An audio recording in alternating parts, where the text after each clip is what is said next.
Hello.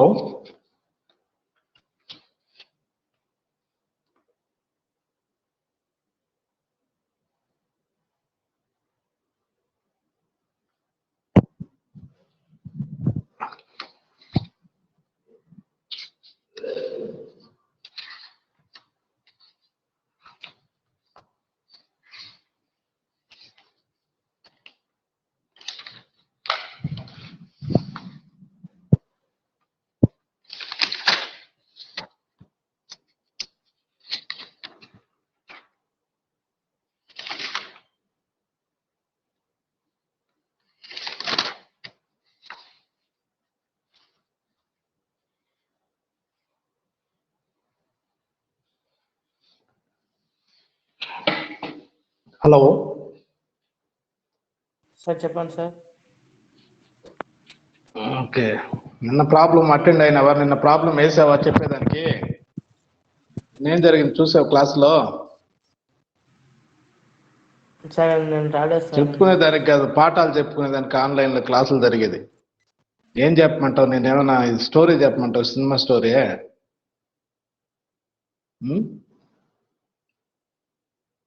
Right.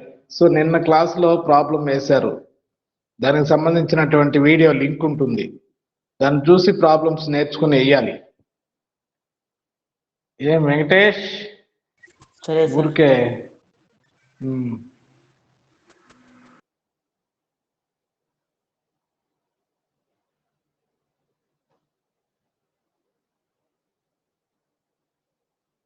డేలాస్ రేగి signals లేనట్టు ఉన్నాయి. నిన్న ప్రాబ్లం వేసావా నువ్వు? కంప్లీట్గా వేయలే, రాలా నిన్న క్లాస్కి అటెండ్ కాదు. ఎప్పుడు సక్రంగా అటెండ్ కాదు. నీకు డిసిప్లిన్ అనేది ఉంటుంది కదా, పద్ధతి అనేది ఉంటుంది కదా. రోజు ఏ క్లాస్ జరుగుతుంది, ఏం ప్రాబ్లం చెప్పాడు.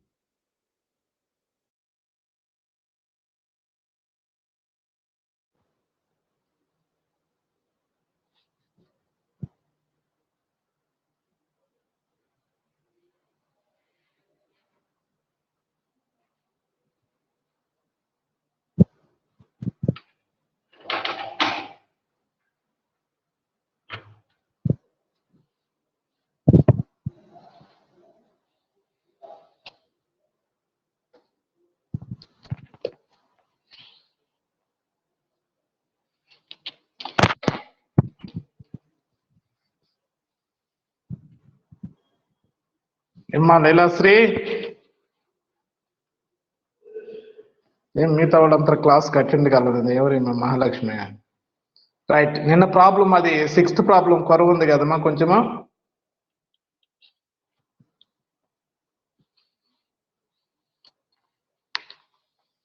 హలో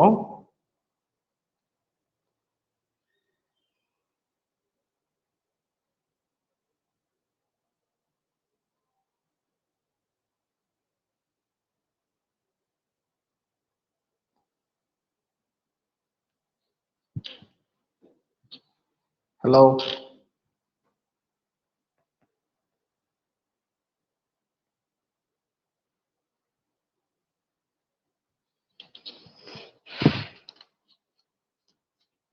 ఏమ్మా లీలాశ్రీ?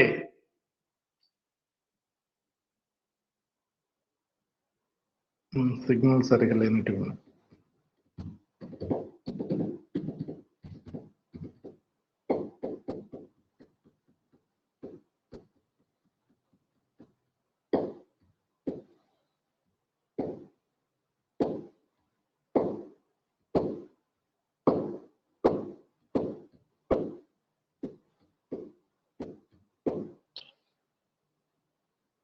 మా Srilatha,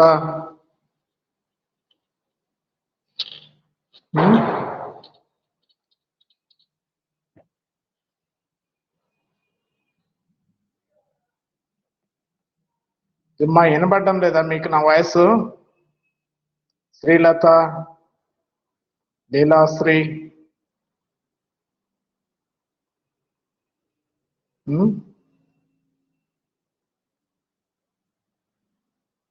hello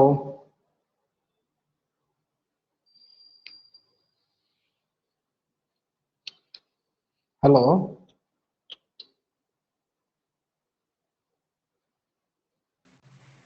sir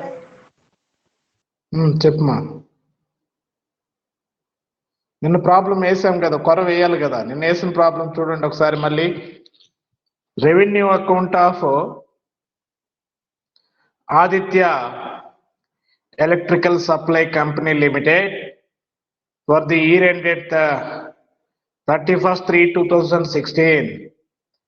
so revenue account లో డెబిట్ సైడ్ ఫస్ట్ ఏ జనరేషన్ అంటే ఉత్పత్తి, విద్యుత్తుని ఉత్పత్తి చేయడాన్ని జనరేషన్ అంటాం కాబట్టి మనం ఇక్కడ దానికి అయ్యేటువంటి ఖర్చులన్నీ చూపించాడు. ఏమేమైనాయి ఉత్పత్తిని, విద్యుత్తుని ఉత్పత్తి చేయడానికి అయ్యేటువంటి జనరేషన్ ఖర్చులు అంటున్నాం. To coal and fuel 1,90,000, to oil waste engine room 75,000, అలాగే to wages at station 3 lakhs, to repairs and replacements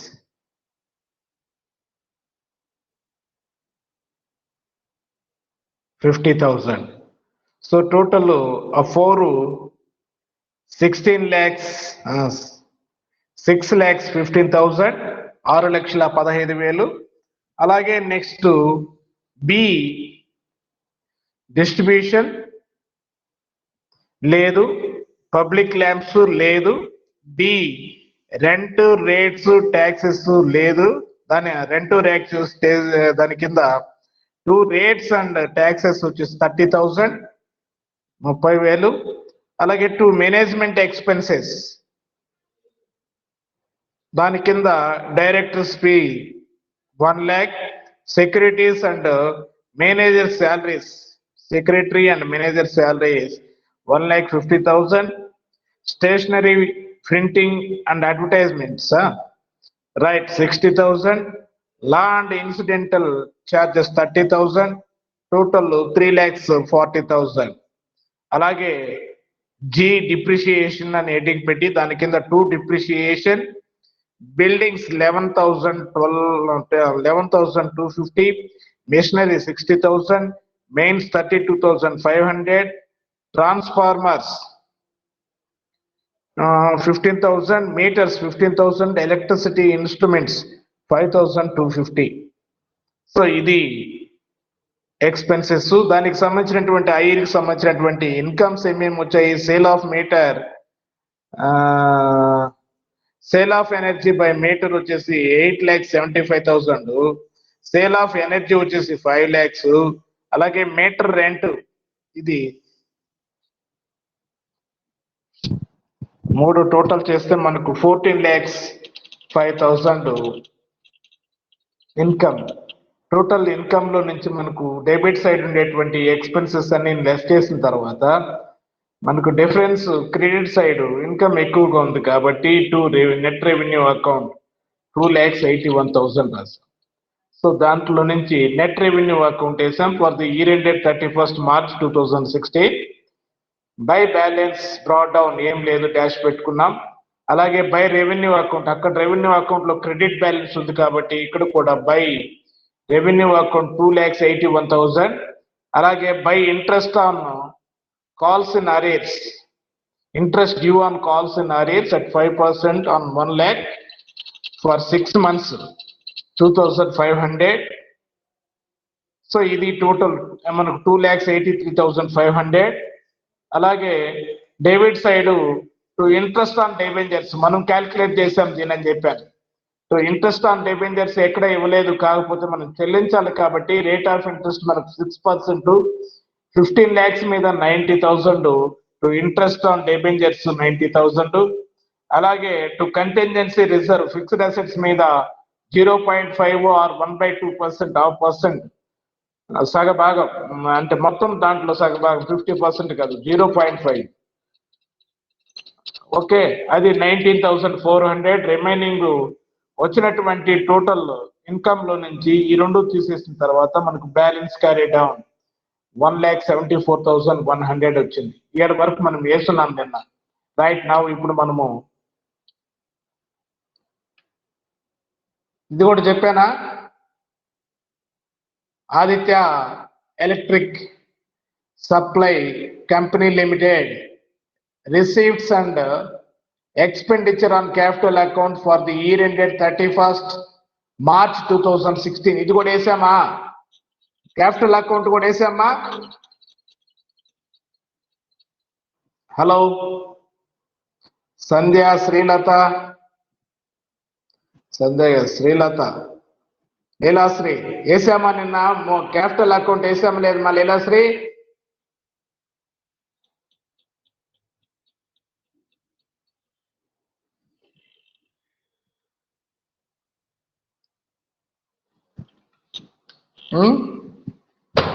వేసాం సార్.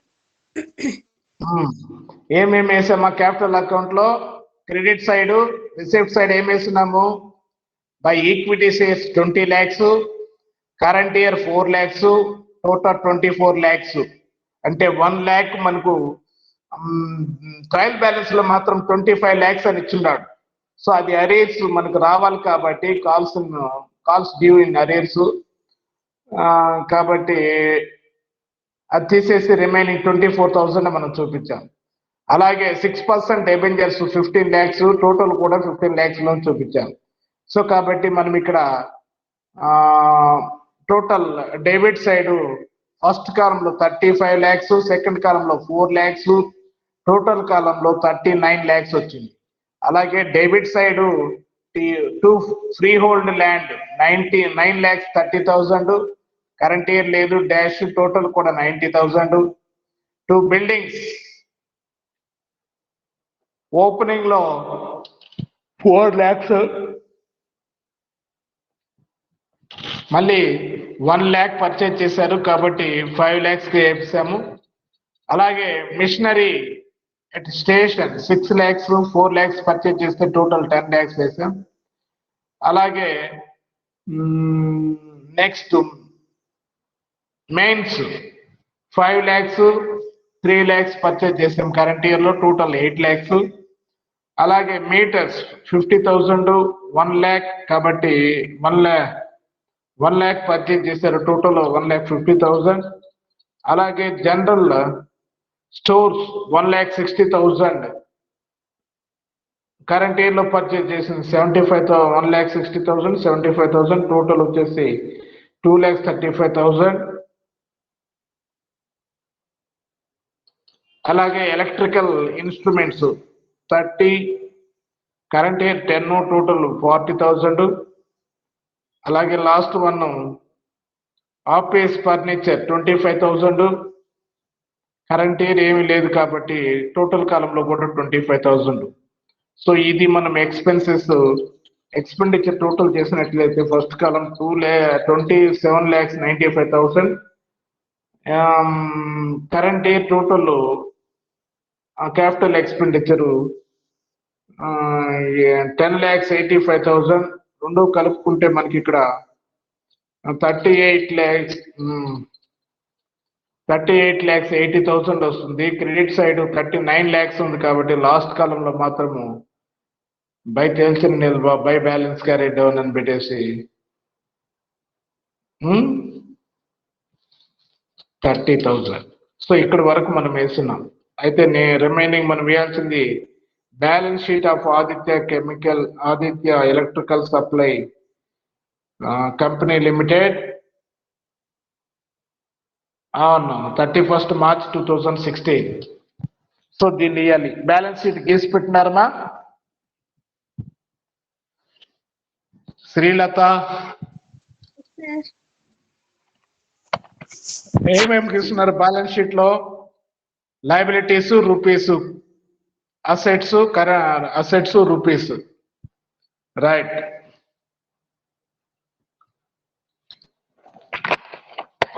లయబిలిటీస్ సైడ్ రాసుకోండి. ఫస్ట్ క్యాపిటల్ అకౌంట్ అని హెడ్డింగ్ పెట్టి దాని కింద amount received, capital account amount received. Capital account లో credit side ఎంత ఉందో అదే మొత్తం 39 lakhs 39 లక్షలు. అలాగే సన్రీ క్రెడిటార్స్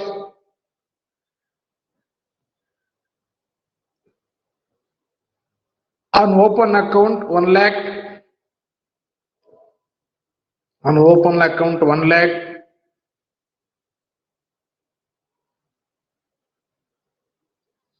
అలాగే contingency reserve 19,400.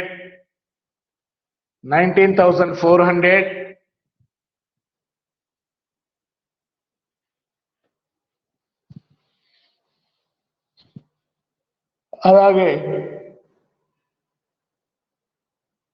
Net revenue account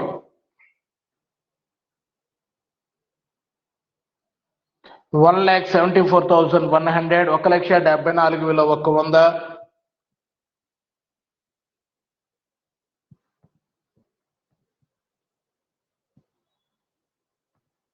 next depreciation fund account. Depreciation fund account అనే హెడ్డింగ్ పెట్టి దాని కింద balance as per last year, balance as per the last year, 1 lakh. Additions during the year 1,39,000. Additions during the year 1,39,000. Total 2,39,000. Right, 2,39,000. Credit side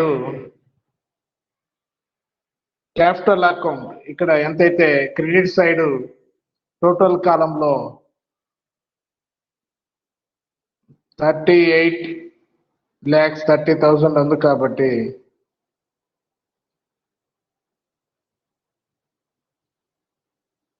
దాన్ని రాసుకోండి. Capital account దాని కింద expenditure on works అని heading పెట్టి capital account expenditure on works అని రాసుకొని 38,80,000. ఎందుకంటే మనకు క్రెడిట్ సైడ్ అదే ఉంది. Total assets purchase value, fixed assets purchase value 30,80,000. Right. Next expenditure on works అది అయిపోయింది కదా. Next sorry stores in hand 10,000. Stores in hand 10,000. Sundry debtors 3 lakhs. Sundry debtors 3 lakhs. Next, interest due on calls in arrears. Interest on due in calls in arrears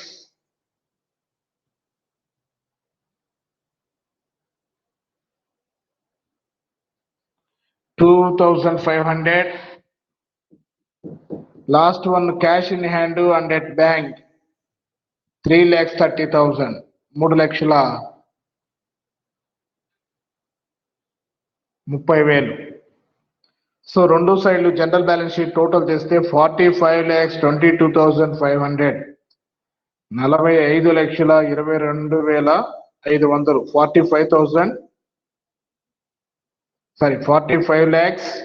44,22,500. So ఇది మీకు general balance sheet.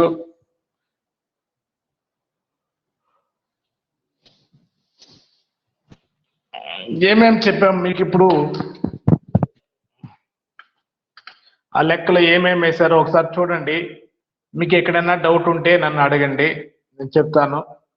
Doubt లేకపోతే ఇక్కడతో ఈ unit ఆపేస్తాము. తర్వాత theory కూడా రాసి పెట్టుకోండి అని చెప్పాను నిన్నే. తర్వాత ఈ యూనిట్ స్టార్ట్ చేస్తాం. Accounts of life insurance companies, జీవిత బీమా సంస్థల ఖాతాలు అనేది మనకు పూర్తి అయినట్టు. దీంట్లో ముందు మనకు డౌట్ ఉందా, ఏమన్నా ఎక్కడన్నా అర్థం కాదు ఏమన్నా ఉందా? 6th ప్రాబ్లంలో దీన్ని వేస్తే మీరు హ్యాపీగా 5th ప్రాబ్లం కూడా పెట్టినాను, మీకు పెట్టినాను 5th విత్ ఆన్సర్స్ తో కూడా పెట్టానమ్మా.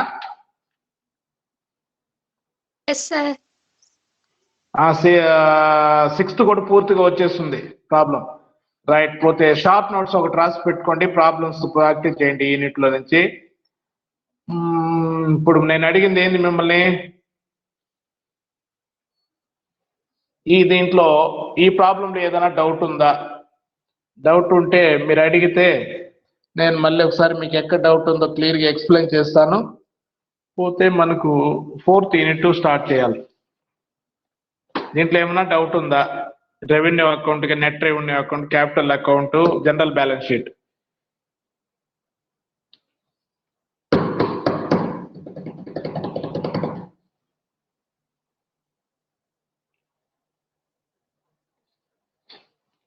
చెప్పండి మా లైలాశ్రీ.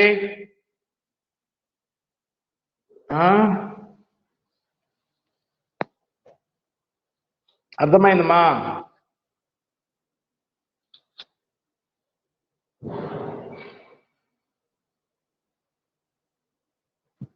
హలో,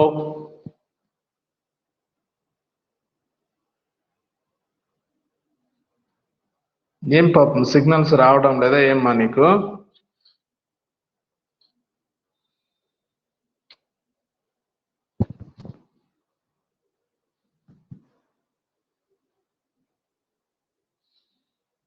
నెట్వర్క్ ప్రాబ్లమా?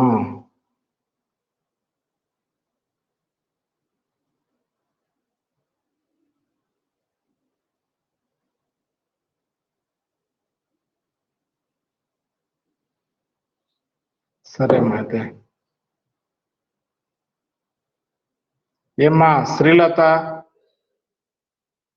Network problem వేసేవా? దాన్ని వేసి ప్రాక్టీస్ చేస్తారా? 5th ప్రాబ్లం కూడా వేయండి, అదేలాగా ఉంటుంది. దీనికన్నా ఈజీగా ఉంటుంది. 5th ప్రాబ్లం సేమ్ ఇలాగే ఉంటుంది. వేసి ప్రాక్టీస్ చేయండి. ఇప్పుడు ఈ ప్రాబ్లం అర్థమైందా?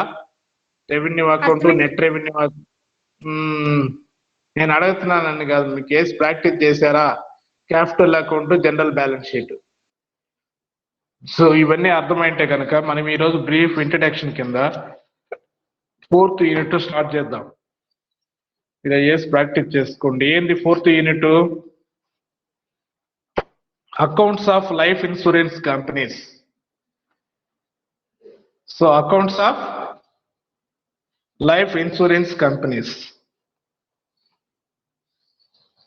సో మనకు ఈ సబ్జెక్ట్ లో అకౌంటింగ్ ఫర్ సర్వీస్ ఆర్గనైజేషన్స్ అనే దాంట్లో అన్ని కూడా ఫస్ట్ నాన్ ట్రేడింగ్ ఆర్గనైజేషన్స్ గురించి చెప్పాం. 2nd యూనిట్ లో ఎలక్ట్రిసిటీ సప్లై కంపెనీస్ గురించి చెప్పాం. 3rd యూనిట్ లో బ్యాంక్ అకౌంట్స్. ఇవన్నీ కూడా పబ్లిక్ యూటిలిటీ కన్సర్న్స్, ప్రజా ప్రయోజన సంస్థలు, ప్రజలకు ఇవి సర్వీస్ చేయడానికి ఏర్పడినటువంటివి. సో కాబట్టి ఎల్ఐసి కూడా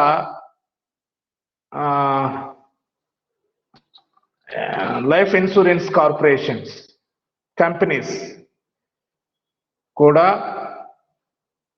పబ్లిక్ యూటిలిటీ కన్సర్న్స్. వీటికి కూడా ప్రత్యేక చట్టాలు ఉన్నాయి. ఈ చట్టంలో అందుకని వాటికి సపరేట్ చట్టాలు ఉన్నాయి. ఇప్పుడు బ్యాంకు సపరేట్ రెగ్యులేషన్ యాక్ట్ ఉంది, 1949 బ్యాంకింగ్ రెగ్యులేషన్ యాక్ట్ 1949 అని దాంట్లో యాక్ట్ చట్టంలో రూపొందించినటువంటి నియమ నిబంధనల ప్రకారం అవి వర్క్ చేసుకుంటే అకౌంట్స్ ప్రిపేర్ చేస్తే చూసాం. అలాగే ఎలక్ట్రిసిటీ సప్లై కంపెనీస్ కూడా ఇండియన్ ఎలక్ట్రిసిటీ యాక్ట్ ఉంది 1910. అలాగే విద్యుత్ సరఫరా యాక్ట్ వచ్చేసి 1948. ఈ 2 యాక్ట్ లో నియమ నిబంధనలు లోబడి అవి అకౌంట్స్ ప్రిపేర్ చేసుకోవడం జరిగింది. ఓకే. పోతే నెక్స్ట్ మనకి ఇప్పుడు అకౌంట్స్ ఆఫ్ ఎల్ఐసి అంటే ఎల్ఐసి లైఫ్ ఇన్సూరెన్స్ కంపెనీస్. కాబట్టి ఫస్ట్ మనం ఇక్కడ చెప్పుకోవాల్సింది ఏంటి అంటే insurance. What is insurance? Insurance అంటే it is an agreement or contract between 2 parties. ఇది ఇన్సూరెన్స్ అనేది ఇరువురు వ్యక్తుల మధ్య జరిగేటువంటి ఒప్పందము లేదా కాంట్రాక్ట్. ఎవరెవరు ఆ ఇద్దరు వ్యక్తులు అంటే insurer is insurance company.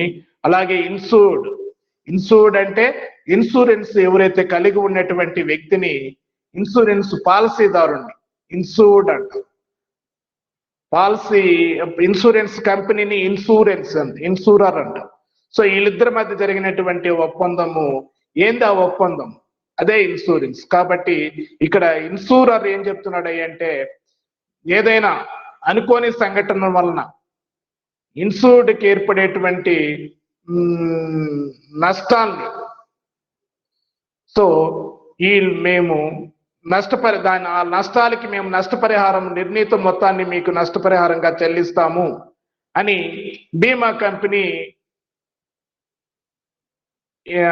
Agreement contract ఇది రిటర్న్ గా ఉంటే దాన్నే మనం పాలసీ అంటున్నాం. అంతే కదా. Policy means it is an agreement or contract between two parties in writing. Return గా మనకు అది ఉంటే మనం దాన్ని అగ్రిమెంట్ కాంట్రాక్ట్ అంటున్నాం. ఓకేనా. సో కాబట్టి ఇలా ఈ ఇద్దరు పార్టీలు మధ్య ఏ ఇద్దరు పార్టీలు ఇన్సూరర్ అండ్ ఇన్సూర్డ్ మధ్య జరిగినటువంటి ఒప్పందం ప్రకారం బీమా కంపెనీ ఆ పాలసీదారునికి ఇన్సూర్డ్ పర్సన్ కి కలిగేటువంటి నష్టాన్ని అది ఏ విధమైనటువంటి నష్టం అది అనుకోనటువంటి ఎలాంటి నష్టాలైనా వస్తే దానికి మేము నష్టపరిహారాన్ని చెల్లిస్తాము అని అలా వాగ్దానం చేసుకునేటువంటి నిర్వర్తించేటువంటి వ్యాపారాన్నే మనం ఇక్కడ ఇన్సూరెన్స్ అనొచ్చు. కాబట్టి ఇన్సూరర్ కి ఆ నష్టపరిహారాన్ని చెల్లించడానికి ఇక్కడ ఇన్సూర్డ్ పర్సన్ చెల్లించేటువంటి మొత్తాన్ని ప్రీమియం అంటారు.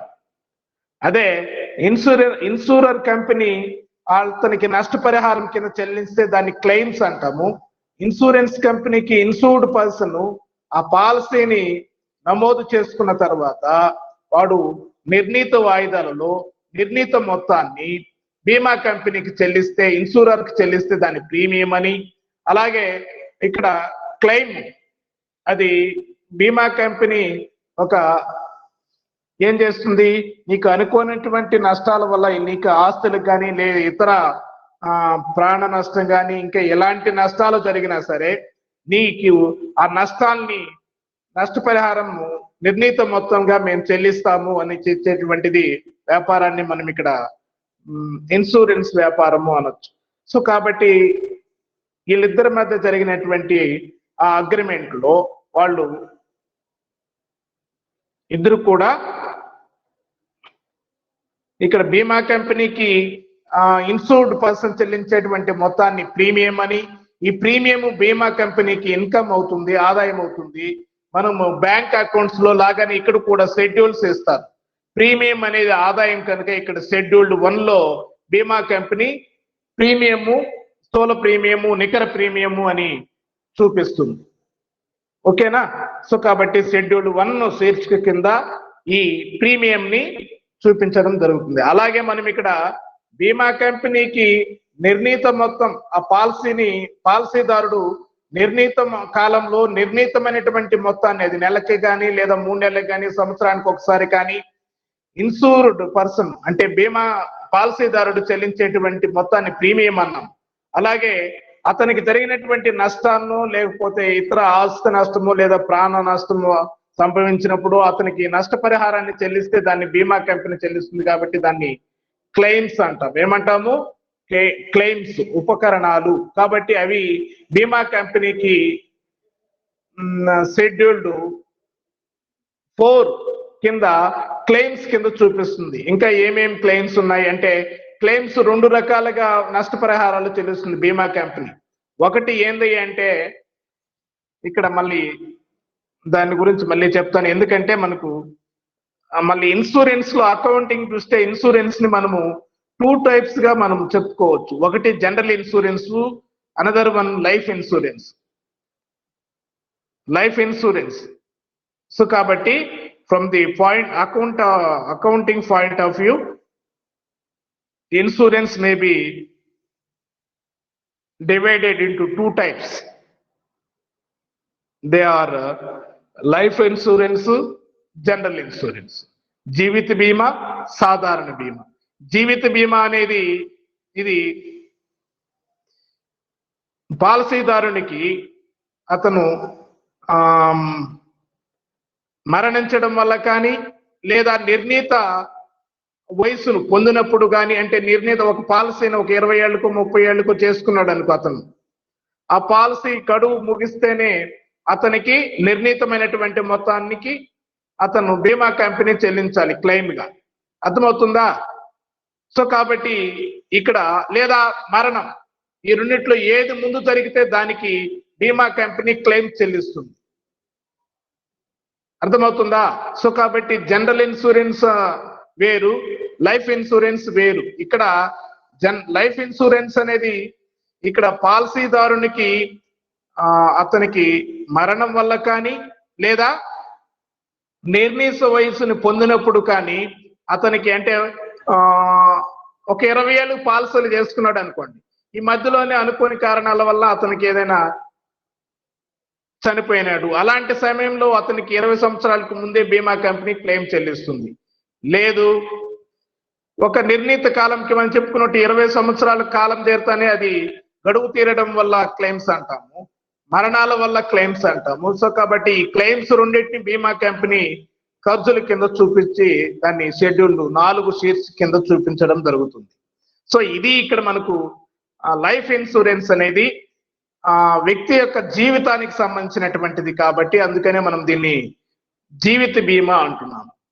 సో కాబట్టి లైఫ్ ఇన్సూరెన్స్ కార్పొరేషన్ అనేది మన దేశంలో 1956 life insurance corporation of India, LIC అంటాం సింపుల్ గా, life insurance corporation of India. ఇది పార్లమెంట్ లో ప్రత్యేక చట్టం ద్వారా ఏర్పడినటువంటి సంస్థ. ఇది కూడా పార్లమెంట్ లో 1956 కంపెనీల చట్టం కూడా అప్పుడే.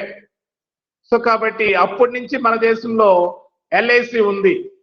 సో దానికి 1999లో కొంచెం అమెండ్మెంట్స్, కొంచెం సవరణ చేసి ఓన్లీ అప్పుడు పబ్లిక్ కంపెనీస్, గవర్నమెంట్ మాత్రమే ఎల్ఐసిని మెయింటైన్ చేసే. తర్వాత 1999 నుంచి 1995 నుంచి దాంట్లో ఇన్సూరెన్స్ యాక్ట్ లో కొంచెం సవరణలు చేసి ప్రైవేట్ కంపెనీస్ కూడా ఈ ఇన్సూరెన్స్ లో వాళ్ళు అవకాశం, వాళ్ళు కూడా పార్టిసిపేట్ చేసే విధంగా అప్పుడు దాంట్లో అమెండ్మెంట్ సవరణ చేయడం, అది ఆగస్టు 14, 2000 సంవత్సరం నుండి అమల్లోకి రావడం.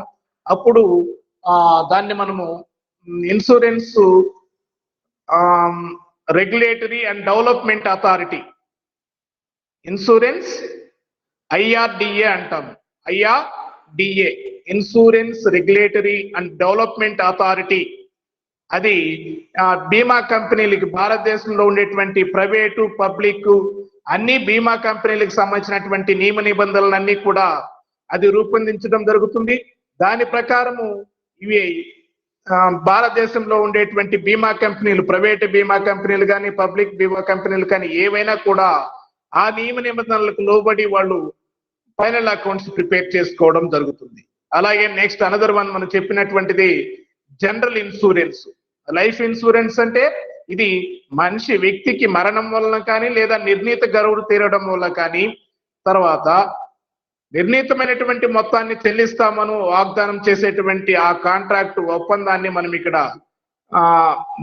లైఫ్ ఇన్సూరెన్స్ అంటే. జనరల్ ఇన్సూరెన్స్ అంటే లైఫ్ ఇన్సూరెన్స్ కిందకి రానటువంటివన్నీ కూడా మనం జనరల్ ఇన్సూరెన్స్ అనొచ్చు. జనరల్ ఇన్సూరెన్స్ కి examples fire insurance, accidental insurance, అలాగే చాలా ఉన్నాయి. ఏందవి?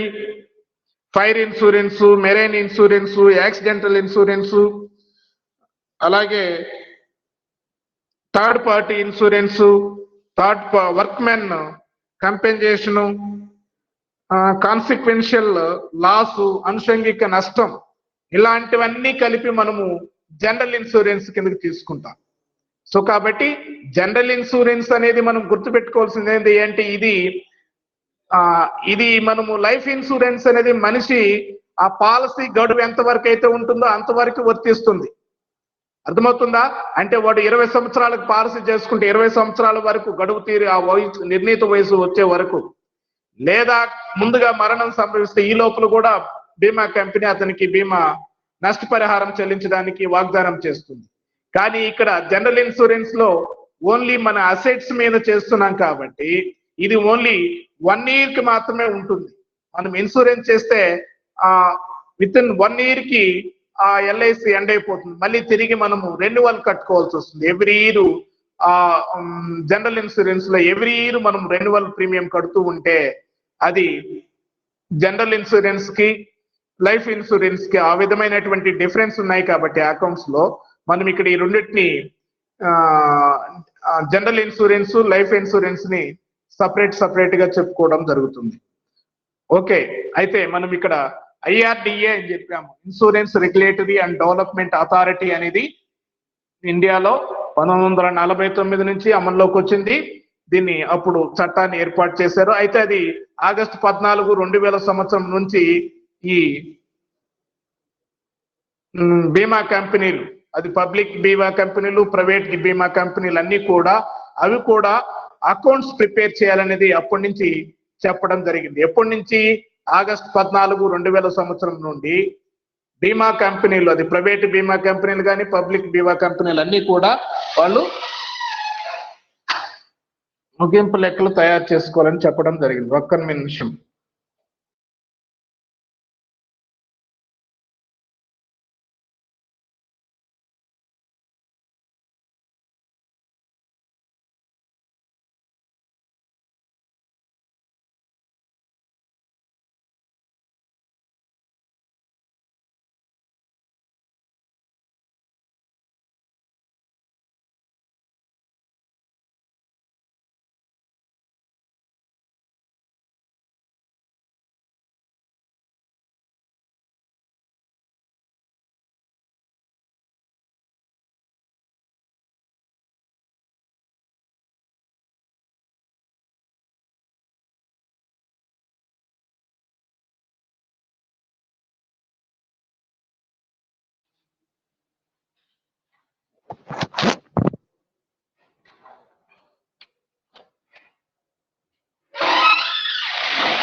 సో కాబట్టి life insurance businesses is carried on by Life Insurance Corporation of India since 1956.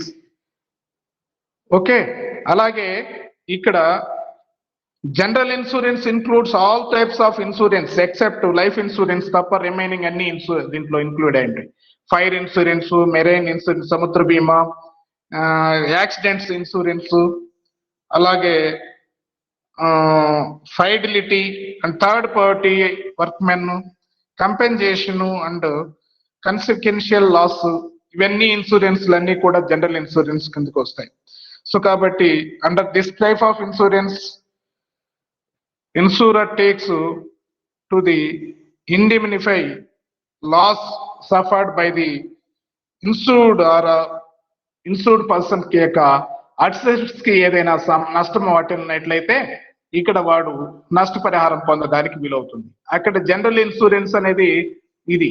Life insurance అనేది అతని యొక్క జీవితానికి లైఫ్ కి సంబంధించినటువంటిది కాబట్టి అతను నిర్ణీత కాలానికి లేదా ముందుగా ఏది అంటే మరణం వల్ల కానీ లేదా గడువు తీరడం వల్ల కానీ ఈ రెండిట్లో ఏది ముందు జరిగితే దానికి అతను బీమా కంపెనీ అతనికి నష్టపరిహారం చెల్లించడానికి అగ్రిమెంట్ రిటర్న్ గా చేసుకున్నారు కాబట్టి అది జనరల్ ఇన్సూరెన్స్ అంటాం.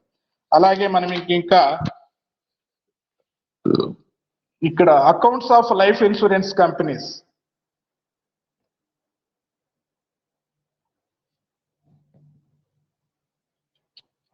ఇవి ఏమేమి అకౌంట్స్ ప్రిపేర్ చేయాలి అవన్నీ కూడా మనం చూస్తాము, డీటెయిల్డ్ గా దాని గురించి కూడా చెప్తాము. పోతే మనం ఇంకొకటి insurance regulatory and development authority అన్నాం. సో ఇది ఎందుకు దాని పేరులోనే ఉంది, in order to regulate insurance business the government setup in 1996 the insurance regulatory and development authority. Now this is the authority is known as the Insurance Regulatory and Development Authority. దీన్ని అనేక సార్లు వాళ్ళు 99లో మందిగా ఉంటుంది, ఇక్కడ మళ్ళీ దానికి 2002లో కూడా the authority came the regulations for the preparation of final accounts, financial statements of insurance companies according to the Insurance Amendment Act 2002, the first and second and third schedules prescribed for the balance sheet. So కాబట్టి మనకి ఇక్కడ form A life insurance corporations, form B general insurance corporations, అలాగే ఇక్కడ form C అనేది ఈ financial reports, అలాగే auditor యొక్క reports సంబంధించినటువంటి ఫార్మాట్స్ అన్ని కూడా మనకు అక్కడ డీటెయిల్డ్ గా ఈ insurance regulatory and development authority వాళ్ళు చెప్పినటువంటి విధంగా లేదా దానికి దగ్గరగా వాళ్ళు ఈ ఫైనాన్స్ స్టేట్మెంట్స్ ప్రిపేర్ చేయాల్సి వస్తుంది. అలాగే preparation of financial statements, management report and auditors report, దీనికి సంబంధించినటువంటిది మనం చెప్పాము.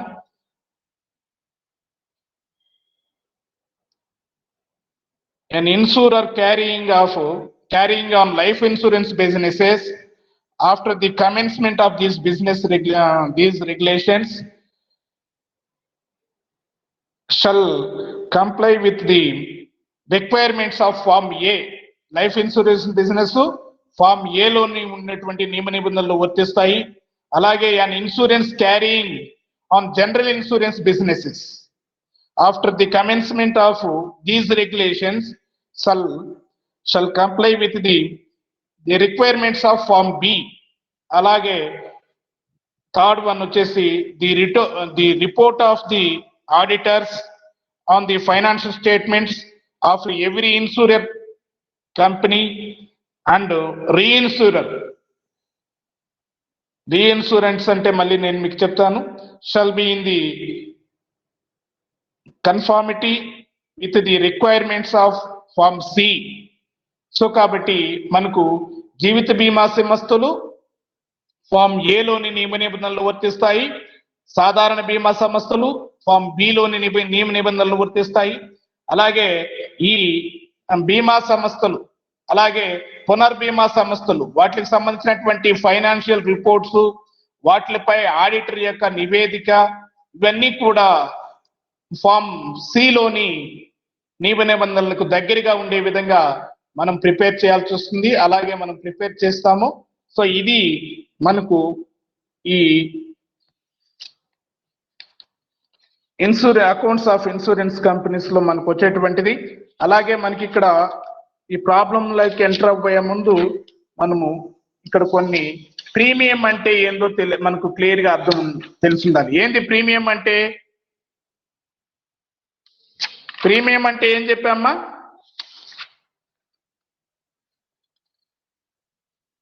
ప్రీమియము, క్లెయిమ్స్, అలాగే annuities, surrender value, bonus in cash, bonus in reduction of premium, interim bonus, premium, consideration for annuities granted, interest and dividend, rent,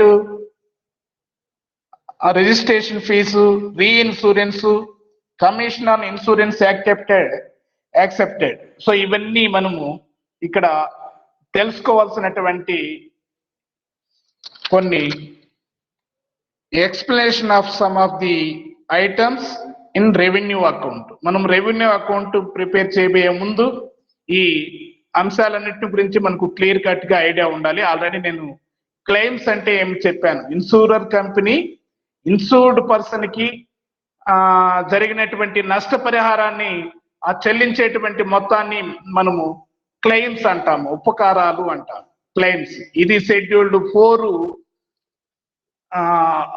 శీర్షిక కింద చూపిస్తుంది. అలాగే చెల్లించాల్సినటువంటి claims ఏదైనా ఉంటే, అవుట్ స్టాండింగ్ క్లెయిమ్స్ ఏదైనా ఉంటే అవి యాడ్ చేసుకుంటుంది.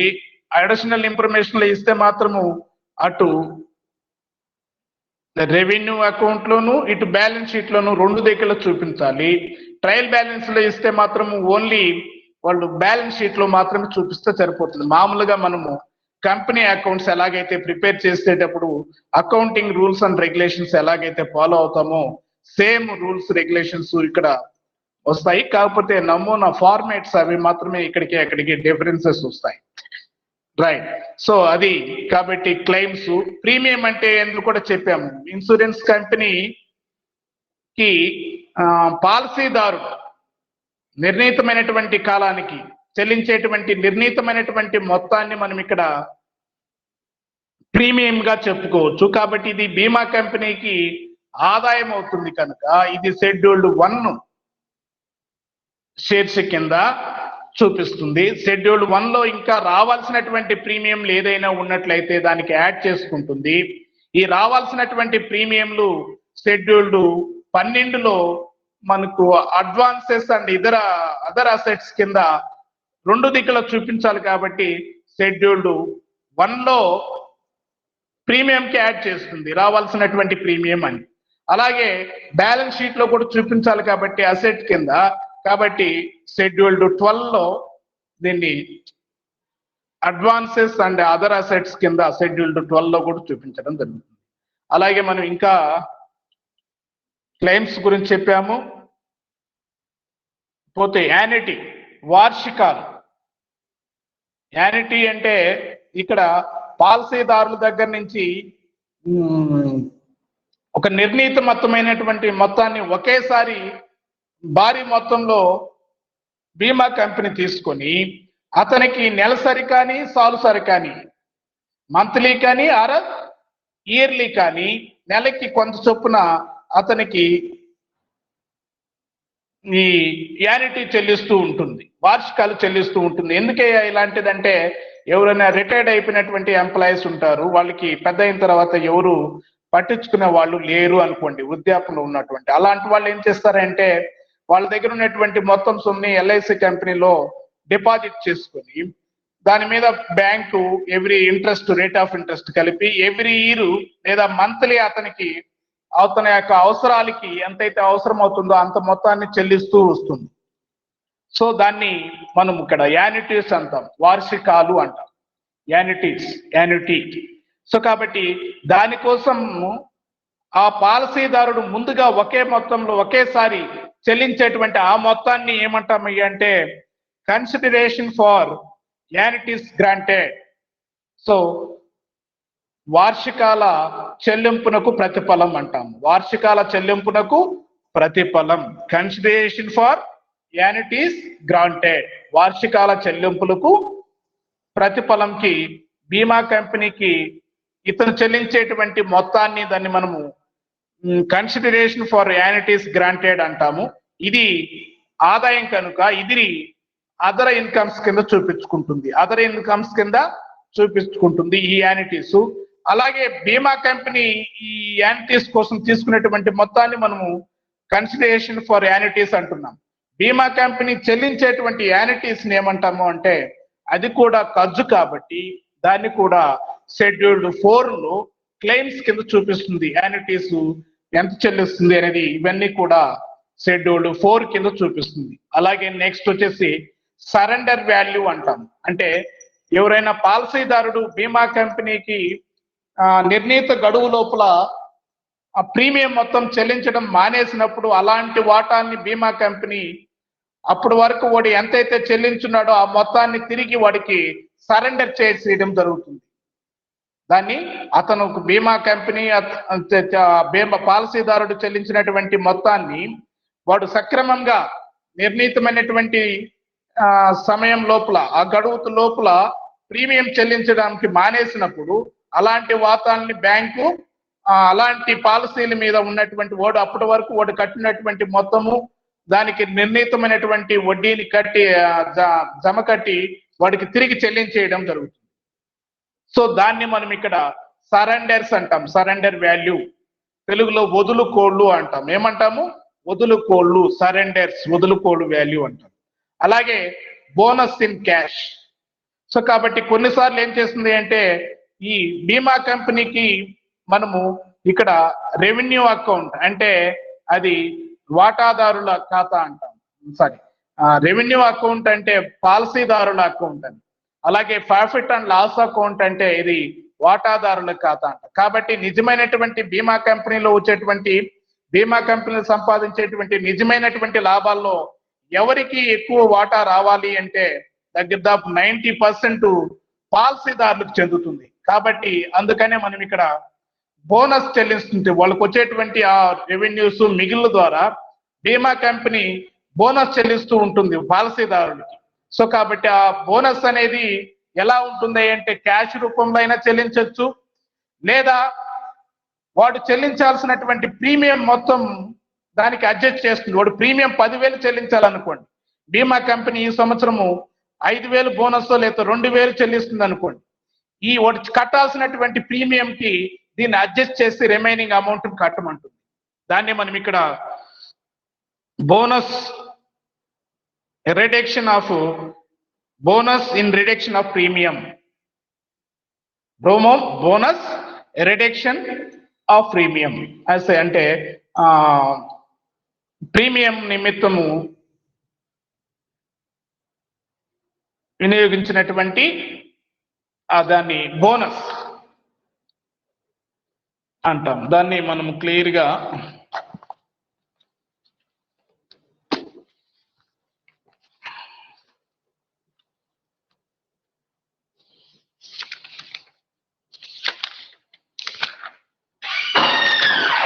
సార్ వచ్చేస్తుంది 5 నిమిషాలు.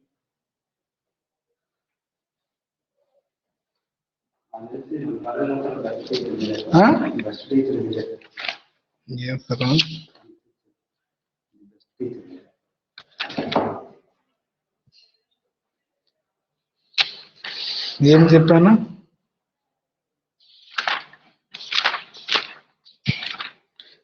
ప్రీమియం తగ్గింపుగా వినియోగించినటువంటి బోనస్ అంటాం. ప్రీమియం తగ్గింపుగా వినియోగించినటువంటి బోనస్.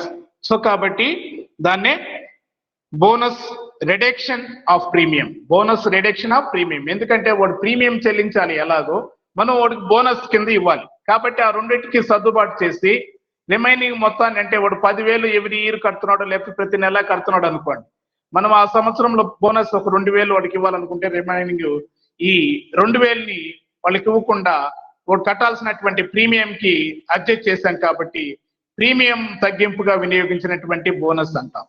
దాన్నే మనం ఇక్కడ bonus in reduction of premium. అలాగే ఇలాంటివన్నీ అంటే ఇంటరియం డివిడెండ్ అంటే మధ్యకాలిక బోనస్, ఇది మనకు బాగా తెలుసు. అలాగే కన్సిడరేషన్ ఫర్ యాన్యుటీస్ ఆల్రెడీ గ్రాంటెడ్ చెప్పాము. అలాగే రీఇన్సూరెన్స్, ఇది ఇంట్రెస్ట్ డివిడెండ్ ఇవన్నీ బీమా కంపెనీకి ఆదాయం అవుతుంది.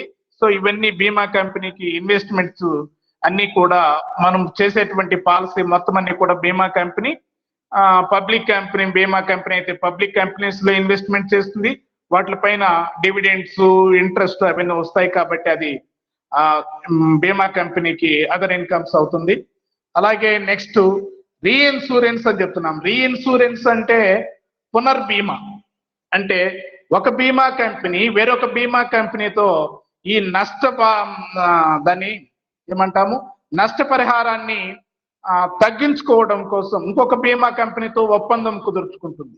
ఒక బీమా కంపెనీ వేరొక బీమా కంపెనీతో ఈ నష్ట బాధ్యత నుంచి తగ్గించుకోవడానికి, నష్ట బాధ్యత నుండి తగ్గించుకోవడానికి వేరొక కంపెనీతో ఒప్పందం కుదుర్చుకుంటే దాన్ని రీఇన్సూరెన్స్ అంటాము, పునర్బీమా.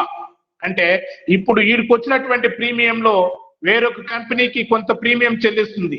వాడు ఏం చేస్తాడు, ఈ కంపెనీకి ఏదైనా నష్ట బాధ్యత ఏర్పడినప్పుడు, ఏదైనా బాధ్యత ఏర్పడినప్పుడు ఆ కంపెనీ కూడా ఇది చెల్లించాల్సినటువంటి మొత్తం క్లెయిమ్ లో కొంత మొత్తాన్ని చెల్లించడానికి వేరొక కంపెనీతో రీఇన్సూరెన్స్, ఒక బీమా కంపెనీ వేరొక కంపెనీతో ఇన్సూరెన్స్ చేసుకోవడాన్ని. ఎందుకని ఇన్సూరెన్స్ చేసుకున్నారు, ఆ నష్ట బాధ్యతను తగ్గించుకోవడానికి రీఇన్సూరెన్స్ చేసుకోవడం జరుగుతుంది. సో దాన్ని మనం ఇక్కడ రీఇన్సూరెన్స్ అనొచ్చు. కాబట్టి ఇక్కడ మనకు ఈ మెయిన్ ఇన్సూరెన్స్ కంపెనీ అకౌంట్స్ యొక్క రెవెన్యూ అకౌంట్స్ ఇవి ప్రిపేర్ చేసేటప్పుడు ఈ ఇంపార్టెంట్ పాయింట్స్ ఇవన్నీ మనము అర్థం చేసుకోవాలి. Claims, premium, annuity, surrender value, bonus in cash, bonus in reduction of premium, అలాగే ఇంటరియం బోనస్, మధ్యకాలిక బోనస్, ఇది మనకు బాగా తెలుసు. ప్రీమియం అంటే ఏదో చెప్పాం, అలాగే consideration for annuities granted, interest, dividend and rent, registration fee, ఇది కూడా రిజిస్ట్రేషన్ ఫీజు కూడా ఇన్కమ్ కిందకు చూపించుకుంటాయి. అలాగే రీఇన్సూరెన్స్, పునర్బీమా. ఓకేనా? ఇవన్నీ మీకు నేను నోట్స్ పెడతాను. బ్రీఫ్ పెద్ద నోట్స్ ఏమి అవసరం లేదు, నేను గుర్తుపెట్టే మీకు ఏమేమి రాసుకోవాలనేది మీకు అండర్లైన్ చేసే మీకు మెటీరియల్ పంపిస్తాను, రాసి పెట్టుకోండి బ్రీఫ్ గా. రేపు క్లాస్ లో పెడతాను, ఈరోజు బ్రీఫ్ గా పెడతాను. ఒక పేజీ, 1-2 పేజీలు రాసి పెట్టుకోండి. ఇన్సూరెన్స్ రెగ్యులేటరీ డెవలప్మెంట్ అథారిటీ అంటే ఏంది, definition of insurance, types of insurance, అవి కూడా లిమిట్ గా రాసుకోండి. అలాగే insurance regulatory and development authority, దాని కింద బ్రీఫ్ గా కొంచెం రాసుకోండి. ప్రిపరేషన్ ఆఫ్ యాన్యువల్ అకౌంట్స్, ఆ యాన్యువల్ అకౌంట్స్ పర్ఫార్మెన్స్ అవన్నీ తర్వాత పెడతాం. సరేమ్మా? అయితే ఏమా ఓకే సార్. శ్రీలత? ఓకేనా?